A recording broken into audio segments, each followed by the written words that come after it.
I'm going to use all my creativity and innovative skills to try to help blend what I know and what I've learned to build a community where patients are really participate in their own care and that we draw a really good wellness community around them. In 2010, there was a big study out of North Carolina that asked about the obesity crisis and if a dentist would be willing to get involved. And it meant that we had to talk about nutrition or diet in some respect, right?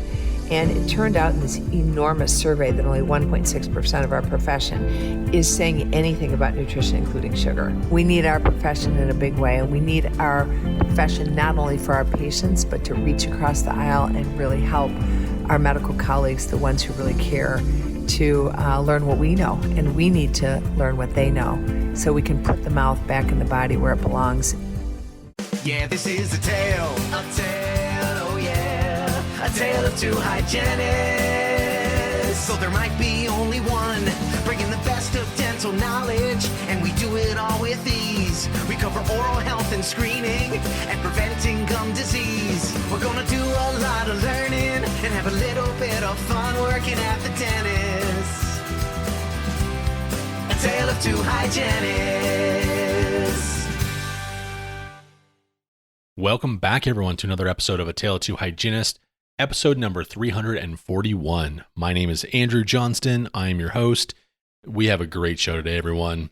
This one also might be one of those ones that you put on repeat, or you repeat it every couple of months just to get that information back in your head. It was really good. Dr. Susan Maples joins us on the show. And I also have to say, a huge thank you to Machell Hudson for connecting us with great people like Dr. Maples and so many other people that she brings on the podcast almost once a month now, and for really driving these interviews. Dr. Maples and Machell are, of course, huge supporters, and they're a part of the organization called AOSH. So if this episode is connecting with you, be sure to check out the other stuff that they're doing. You can go to aosh.org, that's AAOSH.org, and see kind of what other topics that are out there, what other speakers are out there. They are absolutely a wealth of knowledge. Next week's episode hasn't been recorded yet. We are here at RDH Under One Roof this week, and my hope is that I will record somewhere between 15 and 20 episodes to share over the next few months. Some of those ones are going to be bonus content. Some of those are going to be tip episodes. Some of those are going to be full episodes. So stay tuned, and we'll have a surprise episode for you next week. But the week after that, though, is part 2 of the Leadership Roundtable. And thank you so much for all of the great feedback we heard. Josie Sewell and Sarah Thior are part of that roundtable, and you all loved them so much. So make sure you guys come back for part 2. I've been trying to do more tip episodes for you all personally, like me, myself, not just have someone else do the Friday episodes. Because I feel like it's been, 7 years. You've heard my voice quite a bit, I guess. I mean, I asked a lot of questions. Maybe I'm not really, I guess on the old intros when we did some back and forth, you got to know me a little bit, but I'm not really answering any questions or sharing my thoughts on, hygiene in the profession, probably as much as I really, really wanted to. So plan on that. I'm going to be doing more tip episodes over the coming months, and give me some feedback. If you want to hear more of, things that I am saying, or thoughts that I've had, or, feelings that I've expressed, then make sure you let me know. But yeah, I probably don't have time to do more than one a month, and that's probably just fine with you all as well. So I think it works out pretty perfect. But if you have a topic, or you have a thought that, you want me to talk about, just shoot me an email, Andrew@A-Tale-of-Two-Hygienists, and I'll be sure to add it to the list of things that I already have put together.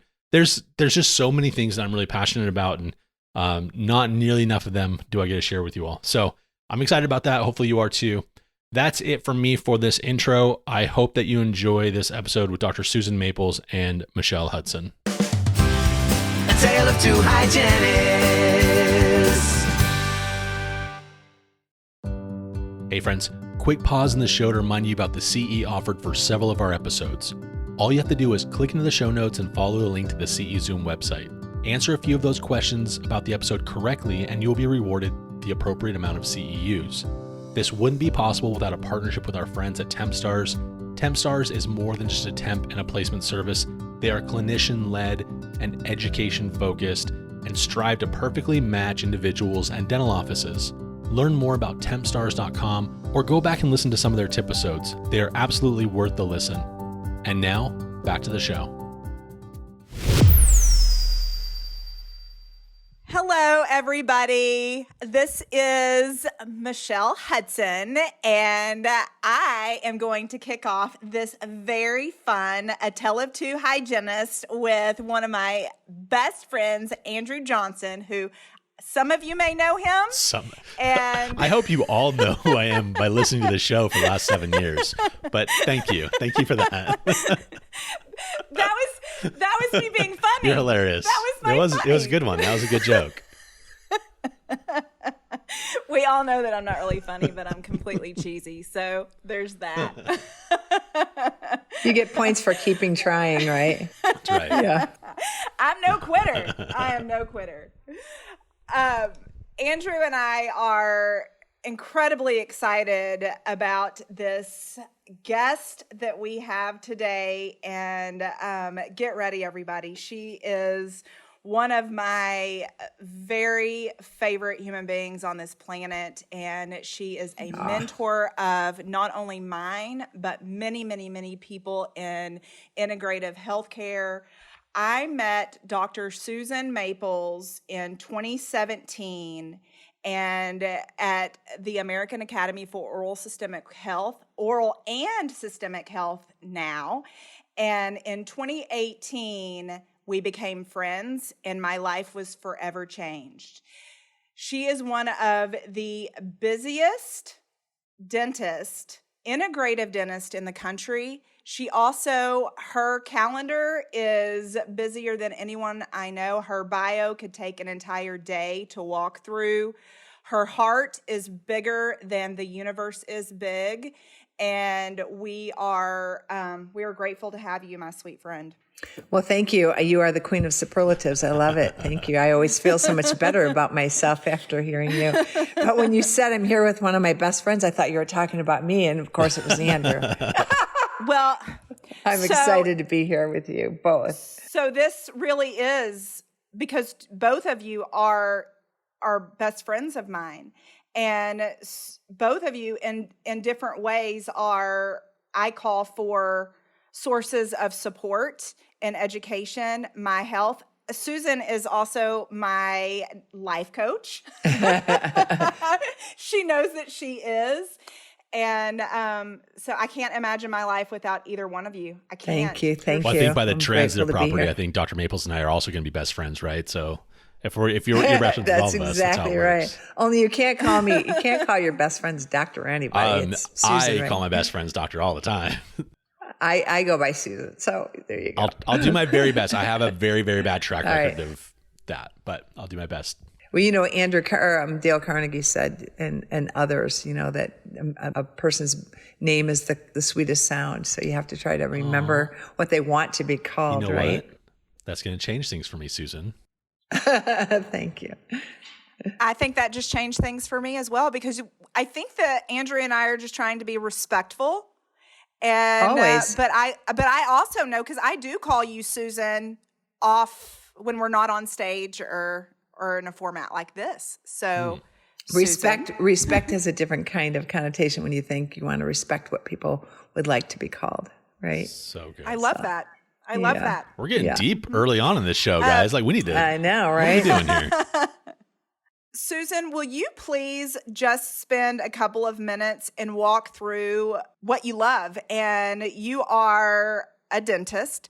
You are an integrative healthcare provider.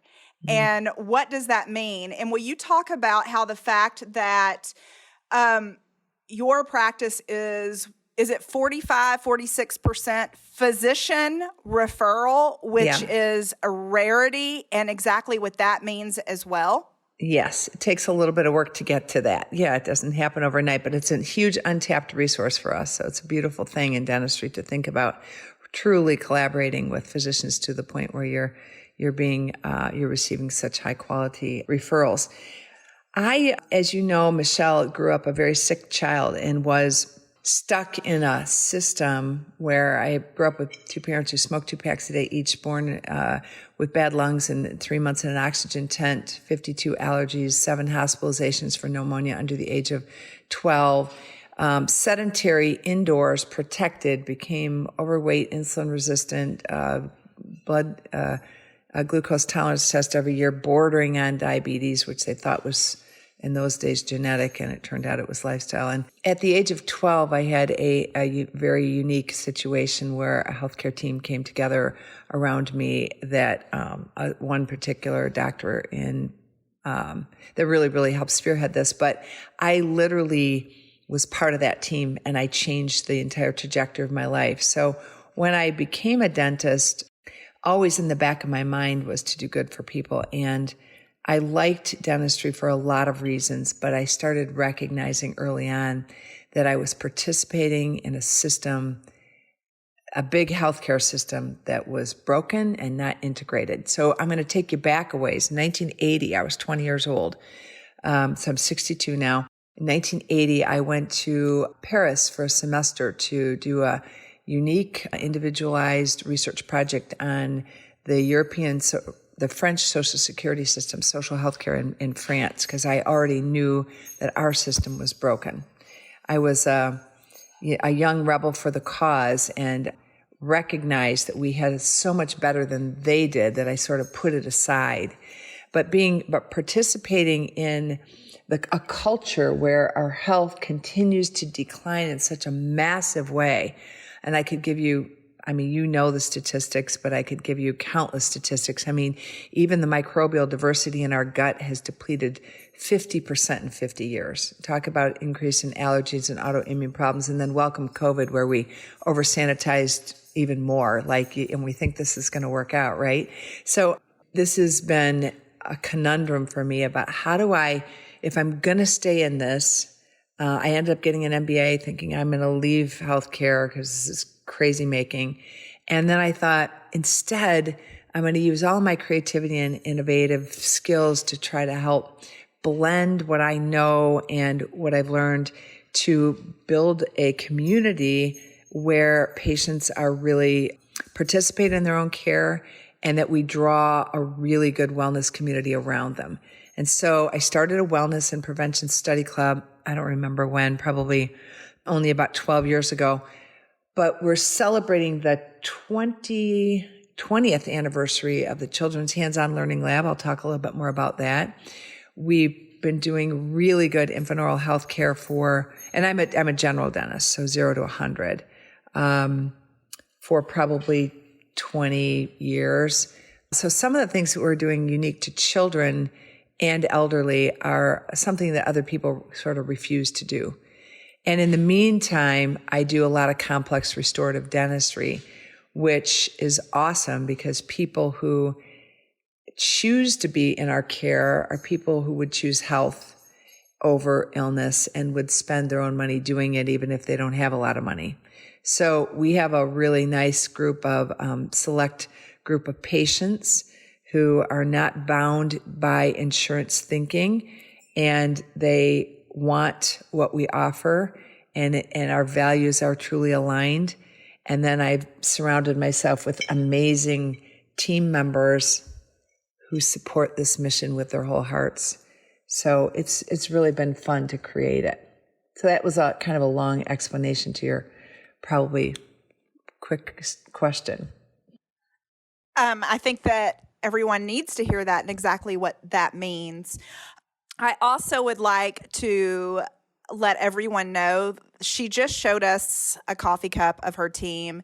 And for anyone who knows Susan, knows that Susan rarely credits herself for her successes with her practice. She is one of the biggest cheerleaders in hygiene world. She does not think, and we agree with her, that it would be possible to care for our patients the way that we do without our profession. So thank you, Susan, for the support that you give We Hygienists. And I think Andrew and I both agree that it takes an entire team. And so you have to have an incredible leader. And our leader, our number one leader in our office, is our dentist. And I tell Susan often, if there was anyone that I wish I could work for, it is Dr. Susan Maples in a second, because I see how well she loves her team and how educated her team is. The way that we all dream of practicing, she's doing it. And I disagree. You may have what you label a general practice. That is not a general dentist practice, Susan. You are doing things that most of us only dream of doing, caring for, and I feel like I work in a fantastic practice, but it is leaps and bounds away from what you are doing. Beginning with infancy, Susan just wrote a book, and which is amazing, and everyone, and she didn't even ask for this, so I want y'all to know that. She did not ask for a shout out on this book. This book is life-changing, and it was written for parents. Our world is sick, sick, sick. And it starts with our babies, and many of us are speaking and teaching to lifestyle for adults. Susan is an advocate from infancy through adulthood. And she wrote a book, Brave Parent, which everyone go and buy it right now. Recommend it to every single one of your patients that is trying to get pregnant. Let's start there. Prevention, prevention, prevention. And then our parents that have kids of all ages. And really anyone who touches kids, parents, teachers, grandparents. Yes. It's a wake-up call on all aspects of what we struggle with. The subtitle is Raising Healthy, Happy Kids Against All Odds in Today's World. And it truly is against the odds to raise a healthy, happy kid. So I know one of the things that you were really wanting to discuss today, which is a topic that we rarely even hear, is our infant patient. Yeah, we can definitely talk about infants. I'll do that. I wanted to just really quickly say, I want to give hope to general dentists that if I can do this in Holt, Michigan, you can too. When you say I don't credit myself, I credit myself for a lot of curiosity and a lot of creativity, and I credit my team for helping me put all that together, because I'm a big picture idea person, and when I believe something can happen, I typically surround myself with people who will help me create that. So we've done a lot of interesting things. We've added layers and layers and layers over the years.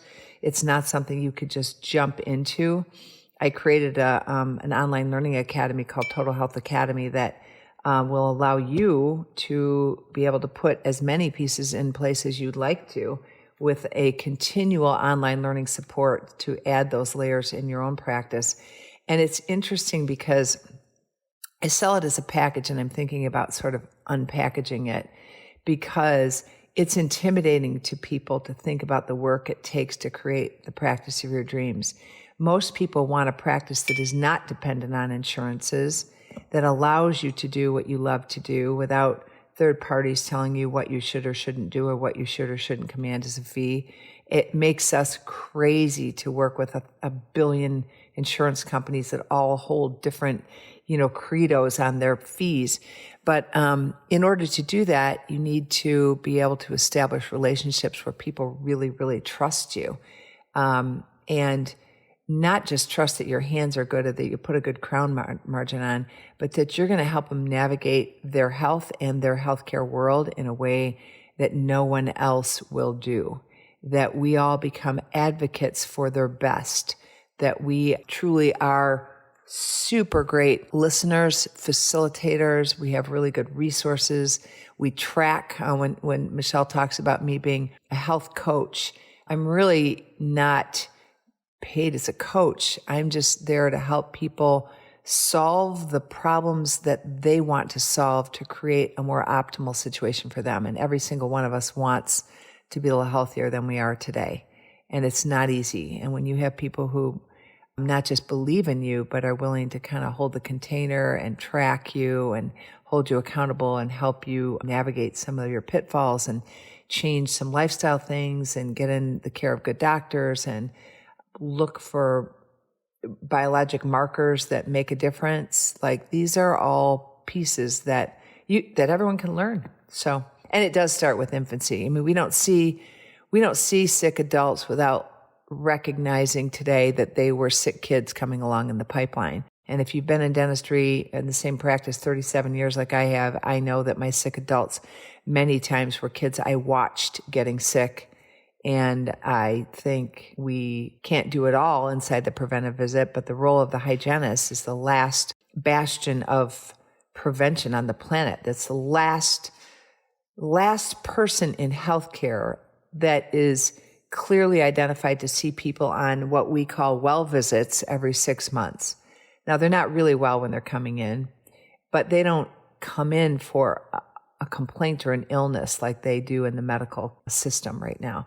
So we're in a beautiful position to be able to not be healthcare providers, but healthcare partners, where we literally come up next to someone as a friend, and only instead of talking about their summer vacation and their kids' camps and all of their sports stuff, we're talking about them as people and what we can do to help them take one step further toward their own sense of optimal health every single visit. And that's what makes a difference. And that's what will keep your patients coming back, even when insurance doesn't support their decisions to come back.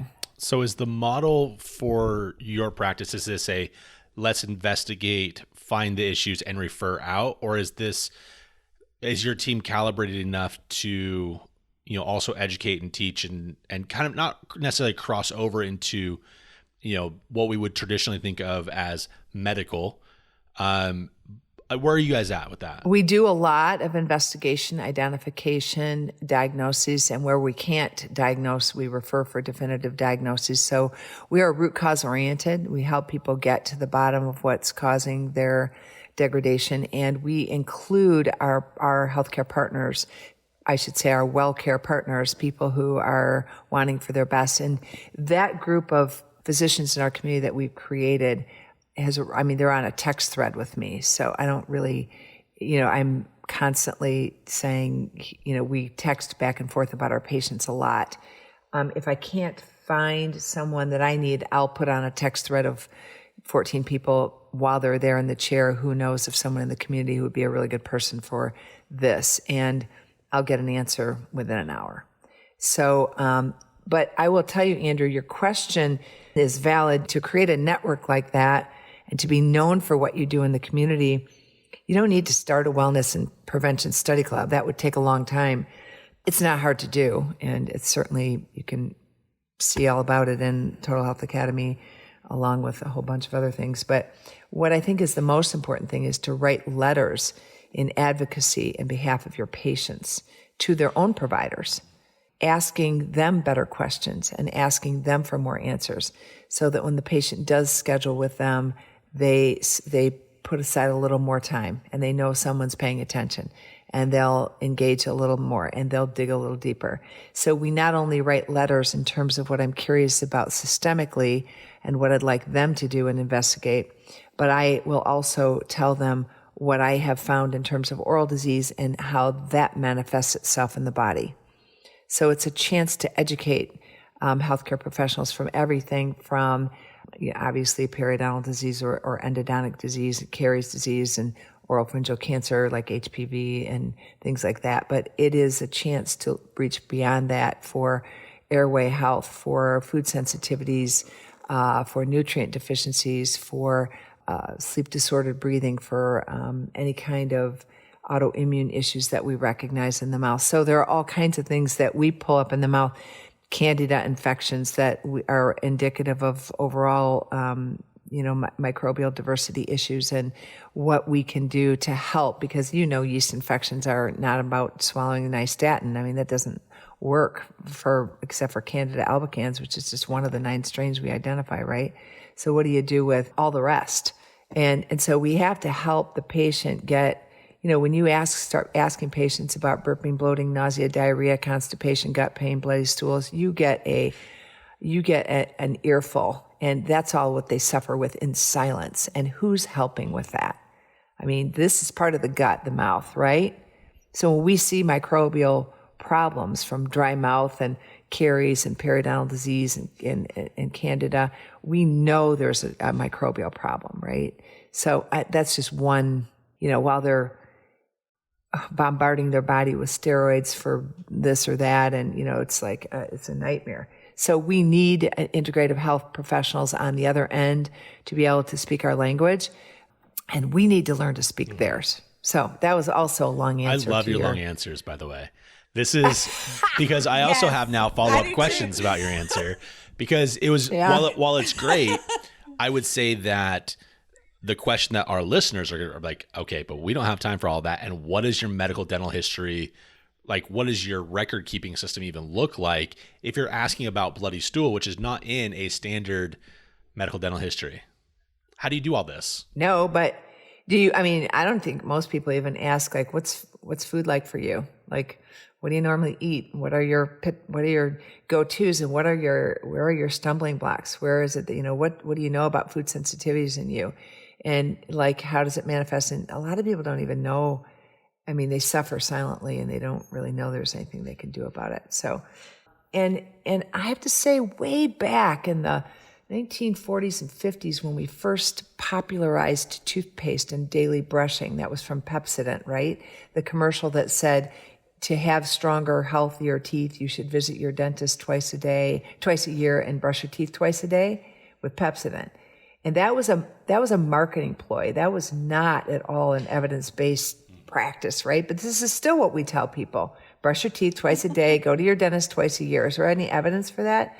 The part that we missed that was in the same exact commercial is to have strong, healthy teeth. Part 3 was eat good food. And dentistry there's tons of evidence about that good building blocks of nutrition, good clean eating and drinking helps heal. So if you're thinking about helping someone, say, heal from periodontal disease, you'd want them to get good sleep, drink water, stop partying like a rock star, put some good food into their bodies while we're helping try to shift a microbial problem that doesn't shift easily. It takes 4 to 6 months to get and meanwhile, the AAP, the American Academy of Periodontics, says you can't cure this disease. Just scrape away and hope the patient's taking reasonably good care of their teeth. That is a ridiculous backwards approach. I mean, I call it the peri-go-round, right? So if we don't deal with these kinds of things as an illness and we don't provide the body with the nutrients it needs to heal, good luck. So all of that means that we need to get engaged, and it was introduced to us in a Pepsodent commercial 40 to 50 years ago that we ought to be paying attention to what they eat and how they digest it. I mean, no question, this is part of the digestive tract, the mouth, right? No question, right? It's the gateway. I'm going to steal your peri-go-round thing, by the way, later. I'll give you credit for it, but I'm going to bother. You bet. I'm sure I didn't make it up. I would really love it if you would spend a few minutes talking to us about that nutrition piece. Because one of the things that I know in consulting and when I speak is I will often ask my teams, who here does nutritional counseling? Who talks to their patients about the nutrition beyond don't eat sugar or processed food because it causes cavities? In 2010, there was a big study out of North Carolina that asked about the obesity crisis and if a dentist would be willing to get involved. And it meant that we had to talk about nutrition or diet at some respect, right? And it turned out in this enormous survey that only 1.6% of our profession is saying anything about nutrition, including sugar, and 5.4% of pediatric dentists. So it's something that has disturbed me since I saw that study on the cover of JADA. Anyway, sorry to cut you off. It's super important. I would really love for you to, one of the things that we share with our patients is these home care tools and products that we recommend are absolutely beneficial and they are part of it. But even bigger than that is nutrition. It is vital. Yeah. Will you spend some time talking about how we hygienists and doctors, how we nutritional counseling in the dental setting? Let's talk about that. Oh man, it's such a conundrum because, it's really hard to get adults to change what they're doing. We have neuroplasticity. We do develop new neural pathways around things that we habitually do. So in other words, we can change our preferences around food, but it takes some work to do it. One of the reasons I wrote Brave Parent was because parents are much more interested in changing what they're doing when they've got a little life in their hands. And they start looking at themselves going, I don't want them to eat or drink this way or be this sick. So we know that if we can start with whole foods as babies, baby-led weaning, going from breast milk to whole foods where they're pinching food and gnawing on it and chewing, it certainly helps develop a stronger, bigger tongue box and prevent some, the thwarting of the orofacial complex and the craniofacial respiratory complex and all of the breathing disorders we have. But we also see that the nutrients that we need to build cell health, and by the way, every disease happens on a cellular level, right? Every disease. So every cell in our body needs nutrients, and the nutrients we need come from plants. They come from foods. And when we squeeze the sugar out of a plant, let's say, and put it into a juice or into a soda or into a muffin or any of that, and just eat the sugar, we get glucose, but we miss all the rest of the micronutrients. So one of the things we need to do is just stop eating commercial foods that have stripped all of the nutrients out of the foods, right? And that's super critical. And that's hard to do because we love convenience. So if it comes in a box or a bag, just leave it in the store. Just leave it in the store. Just don't bring it home. Because if you bring it home, you lose your resolve at some point. You bring it home for a treat, but it's really not a treat, is it? It's a cheat. And we cheat when we're feeling crappy. And so, whether you're tired and you're making poor food decisions, we make about 500 food decisions a day. Every time you lift something to your mouth. I'm making a decision this morning to drink green tea instead of something else, right? That's a decision I made. Would I rather have a hot chocolate? Yeah, tastes great. I love a hot chocolate. I have a hot chocolate a couple times a year with real milk and, real cocoa and sugar, but it's not something that would be a go-to. It's a cheat. So I think part of it nutritionally is that we just need to remember how we're supposed to be. That if you want to lose weight, it's not about, I don't want to bash anybody's cool ideas about keto or, eating bacon rinds or whatever it is you think is going to make you lose weight. But I am here to tell you that if you increase your fiber is the number one nutrient deficiency on any list, right? And fiber is the stuff, the backbone of the plants. It literally goes in here in the mouth, comes all the way through the tube, comes out the poop chute, never goes into the body. So it acts like straw and hay. If you can picture straw or hay, it absorbs water and it creates a glue-like mass, a thick mass that travels so slowly through our gut that whatever sugar comes with it, whatever fructose comes with it, ekes out into our system very slowly, allowing the pancreas to keep up. So the insulin is responding the way it should, rather than having a bolus of sugar and then a bolus of insulin and moving the sugar into fat storage and then depleting us so we feel like crap an hour and a half later. Meanwhile, we're increasing our what we call insulin resistance, so our hypothalamus and liver stop functioning properly, and our pancreas never turns off, and we turn on into, this whole crazy business of insulin resistance and diabetics. Half of us are insulin resistant. Half. Okay. That's silly. It's 100% preventable. Can I interrupt you for 1 second, just because so many people right now are saying, well, I just went to the doctor and my fasting glucose was healthy, or my A1C. This is one thing. We test A1C in our office. Susan, you've been doing it longer than anyone in dentistry that I know of. And even when I test that with patients, I let them know this does not mean that you do not have insulin resistance. No. So the continuous glucose monitors are really beneficial. The oral glucose tolerance test, which is, that titration of your blood sugar over time. So will you spend a minute on that so that everyone has a better understanding of, we're doing this A1C test. It's great. It kind of lets us know, red blood cells live 2 to 3 months. And so we kind of know, we have an idea, but that dip. Let me shock you into looking at this. In 2012, we had 16 million diabetics. And by 2017, 5 years later, we had 30.2 million. We now have, that's double in 5 years. We're now at 1 in 10 diabetic. We're going to be 1 in 3 diabetic by 2050. This is not just we're not just extrapolating data here. We know that because 150 million of us are insulin resistant. Here's what I want to say to you listeners. If you're eating anything that's crushed into a powder, like flour of anything, like if you knock the outside of a whole grain off and grind it into flour, I don't care what you make your muffins and cakes and cookies and all that stuff with. If you're eating flour, it turns to sugar in your body. If you're eating sugar that's been extracted from plants and put into stuff, you are insulin. If you're doing that on a regular basis, I always say you can visit there, you just can't live there. You do that once in a while, like birthday cake.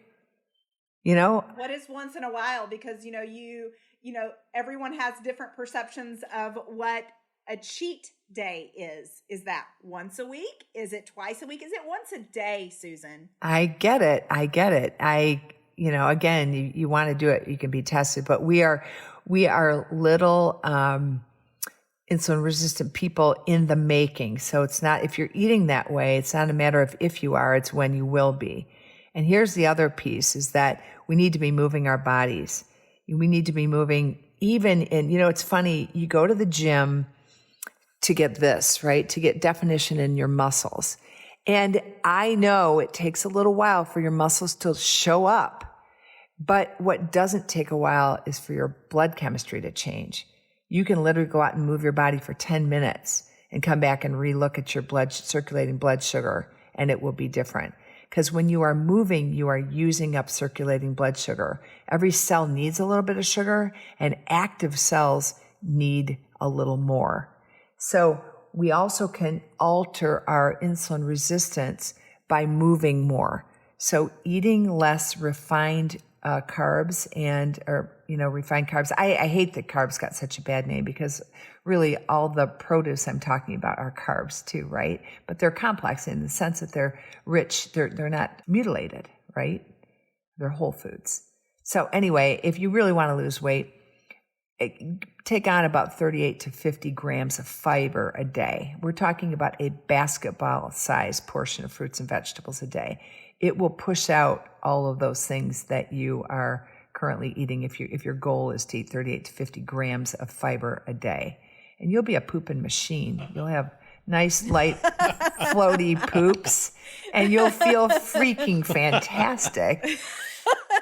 But, I wouldn't start that right overnight. I'd give yourself a good week to get into that mode because you might end up with some, it's a bit of a change for a lot of people. But it's incredible how satisfying it is to be able to stay full and lose weight and feel better if you can prep your food and you can use frozen vegetables and people are like, oh, that's no good. It's like, yeah, it's funny how people are all worried about what water they drink. I don't drink any single-use water and any single-use plastic containers. I get it from the tap and I have really good water, but if I didn't, you can filter it, you can do what you want. But people are all worried about the water, but they don't mind picking up a Mountain Dew. I think it's hilarious. What do you think is in there? Where do you think they get that water to make that Exactly. Mountain Dew, right? Dr. Robert Lustig is one of your best friends. And for listeners, Dr. Robert Lustig is a pediatric endocrinologist and has written many books. And he and Susan actually speak together. This week we get to speak together at the Swedish Metabolic Conference in Seattle. I'm excited about it. No idea how bad I wish I could be there. I would do anything. Thank you. That will be amazing. Yeah, I'm excited. But one of the things that Dr. Lustig says is this man is brilliant. Am I wrong, Susan? Oh my gosh, amazing guy. And pissed off. He's pissed off about the situation. So if you look at that book, Metabolical, it's like great super book. depressing. The diabolical It's a- mess of metabolic disease, metabolical, right? And and he's throwing everybody under the bus. Totally. And I love that. Gives me We can't- courage. Yeah, we can't even trust our own government, which is really sad. It's one of the reasons we're all so sick. But one thing that he says is he looks at all of these different diets, and you even referenced that earlier. It's all about eating whole foods. And he's like, you know what? You can look at keto. You could be a vegan, a paleo, whatever you want to be. And you're going to get success. Where you're not going to get success is when you eat the crap, the processed food. It's not sustainable. Most of these diets aren't sustainable. Keto, only 5% of people are successful with keto or any other diet for that matter. And then he threw out the fruit. And I loved it when he did it, because that's the one thing I get a lot is I can't eat fruit. I have to, and I'm like, why can't you eat? Are you eating the whole fruit? Eat the whole fruit. And now I'm like, well, Dr. Robert Lustig says that you need to eat that whole fruit because it has the fiber, and your gut desperately needs that whole piece of fruit, and it's going to eat up, is it 30 to 40% of that sugar that's in that fruit? Right. The reason why, as I talked about that glue-like mass moving down into the gut. So if any of you have ever had a smoothie and you mixed in like chia seed or flax meal and you leave it on the counter for a few minutes, 15 minutes, and it's like gelatin, right? It doesn't pour anymore. And that's what fiber does. It creates that glue-like thick mass. When the fiber moves so slowly, letting the sugar out a little bit at a time, it moves all the way down into the duodenum where it starts to feed the good gut bacteria. Remember that our guts have 3.5 pounds of bacteria in there. They need food too. In order to develop a wider diversity of good gut bacteria, we need to feed them. They're begging for good food. When we allow the micronutrients to get down to the food, to the gut bacteria, that's helpful. But those bacteria eat some of that sugar too, and that's what makes that's what makes you a little gassy, is when you're feeding good gut bacteria. Typically, those are farts that don't smell; they're kind of just airy, right? This has been great. Poop shoot and farts, and I love it. that's going to be the name of this What- episode, by the way, is Poop Shoot and Farts. Stop. With Susan Maples. It's funny. One of the early readers of the Brave Parent book in the target market said, I think it'd be much more scientific sounding if she didn't use words like that. I'm like, come on, people. Can we not talk about real body? It's what we talk about with our kids. Anyway. There's actually research that has proven that when we get down and talk normal language with our patients, you get better success. Yeah. Then if we go in and we try and talk over their head with all these big scientific words. So I love how real you are and how easy it is to understand. You're so relatable really in every way. I owe a lot of that to my mom, who was a relationship therapist and sex therapist. So I grew up where nothing of the body was untalked about, which is like a little different. A little bit like, Mom, can we just not talk about that with my friends? Yeah. And then my friends were glued to the set by high school, right? It's like, come on. It's kind of crazy. Anyway. So we are running out of time, but I want to make sure that we come back to something, because maybe we did already and I might have missed it, but it was children hands-on learning, health? Learning lab. So years ago, I really started realizing that spinning polish on teeth and throwing a toothbrush in a bag was not really preventive at all. In fact, there isn't any efficacy in polishing teeth. And when you're polishing baby teeth with pumice, you're literally removing the fluoride-rich layer of the biofilm and the protective layer of the teeth, only to put more fluoride on. And when fluoride varnishes replaced fluoride gels, then we got real clear that the biofilm was helpful for fluoride absorption. So we just stopped polishing teeth, period. In general, we polish teeth for what? Selective polishing means you polish for stain and stain alone. And that's the only reason we'd ever polish teeth. So with kids, we stain the plaque on their teeth, and we let them choose whatever. We use two-tone, so it's old and new plaque. We let them choose whatever they would like to clean their teeth with, because we know they have a lot of choice, and we want them to learn how to use all of this stuff, especially something that they've engaged in choice with. So power brush, flossing gadgets, toothpick, whatever they want. And we let them, in a mentored approach to self-care, develop fine motor skills that would literally clean their own teeth. And then we monitor their behavior on a personalized basis, so that by 18, we want skills, beliefs, and day-to-day habits for a lifetime of health. But we took it far beyond oral health. So we do up to 60 different science experiments with them. So we do science experiments with every child at every visit after they're done with what we call the self-prophy, where they clean their own teeth, and we monitor, their skill development and what they've worked on, the goals they've set, and the obstacles they have, and what they chose to work with. Then we move on to a science experiment. So by the time these kids graduate high school, they have countless science experiences in areas of nutrition and airway and acid-base chemistry and caries, and of course dentistry. Most of my high school kids have already, they placed sealants on extracted teeth, and they've drilled a filling, and they've studied, they've screwed in an implant in a model, and they've taken alginates of their own teeth, and they know how to read their own x-rays. And so we now have, in fact, I just went to another graduation. I think we have 44 of our kids who are now dentists. So it's pretty cool. That's awesome. So the Hands-On Learning Lab is 20 years old now. So it's really produced a lot of interest in medicine, dentistry, nutrition, all of that, because kids really love science.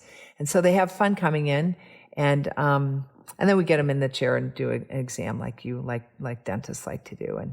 But we teach them how to, use the mouse and read their own radiographs, and study the progression of their own caries, and use an intraoral camera in their own mouths. And, I don't need an intraoral camera. I have lights and a loop. Yeah. Loops and lights, right? They do. They need it because they need to explore their own mouths and take a look. So we have really changed the paradigm of how we do that. It's funny. In 2012, someone wrote a magazine on the 12 top innovators in dentistry, and they really wanted to highlight the Hands-On Learning Lab. And they listed these innovators, and at the end it was like, now for the 3 top disruptors in dentistry, and I was like the number 2 disruptor, and I was super offended by that. And I said something to my mom, and she said, well, Susan, that makes sense. I mean, your first written report card said Susan is very bright. She finishes her work early and disrupts the other students. So I want to say our whole profession deserves some disruption. If it makes sense to you that you'd like your kids to be treated in ways that make indelible lessons for a lifetime of learning, stop polishing teeth and throwing a toothbrush in a bag and counting your dollars. Like, you're still going to be able to charge for a prophy but you're going to have a much more engaged kids. So that kind of plays into P4 model is big, and this is that on steroids in a positive way, right? Participatory piece is so critical. Yeah. And that is really what your entire practice is centered around. It's root cause, inflammatory discovery, and having your patients, whether they are 2 years old or 85. 6 months. Participate 6 months. Well, we do frenectomy on 2-day-old babies, but yeah, it's important. And I love that you actually just said that, because we should be seeing babies. We should be seeing babies in our general practices. Guess what? I'm just going to end on this because I know you're running out of time. In the 1700s, we separated the body into systems to have better areas of study, and that's where we created specialties, right? The heart went to the cardiologist, and the skin went to the dermatologist, and on down the line. The teeth went to the dentist, and what is the one area they left out of the medical curriculum? The entire oral cavity. So if you think that the pediatricians, in fact, at the Swedish Metabolic Conference, one of the pediatricians called me and she said, we're so excited to have you. She said, we stopped looking in the mouth with COVID because the kids had masks on, And she said, we were told not to take them off. And she said, now that COVID is sort of winding down, she said, we were told that we should just not do anything differently because we didn't really use the mouth for anything anyway. So she said, nothing changed. So we're just not going to look in the mouth anymore. Like literally, what were they looking at? The back of the throat to see if the tonsils were enlarged? And what were they telling them? Were they saying, oh my gosh, that might be from mouth breathing? And and you have a crowded pharyngeal space. And what about sleep-related breathing disorders? 85% of them don't even know about that. So it's scary. Yeah, well, we know my son, for example. I mean, you dedicated your book to your son. We know that our system is broken and that they're not looking. I mean, I can't even count the doctors, the physicians that I went to seeking help. And it was my dentist at this new job that I had that discovered my son's sleep disorder. Yep. Well, we need our profession in a big way, and we need our profession not only for our patients, but to reach across the aisle and really help our medical colleagues, the ones who really care, to learn what we know, and we need to learn what they know so we can put the mouth back in the body where it belongs. They made a big mistake taking the mouth out of the body and giving it to us and sort of separating it from the rest of the systems. It's just sad. This isn't enough time with you. I'm just going to say. Well, we'll do it again. Please, let's do.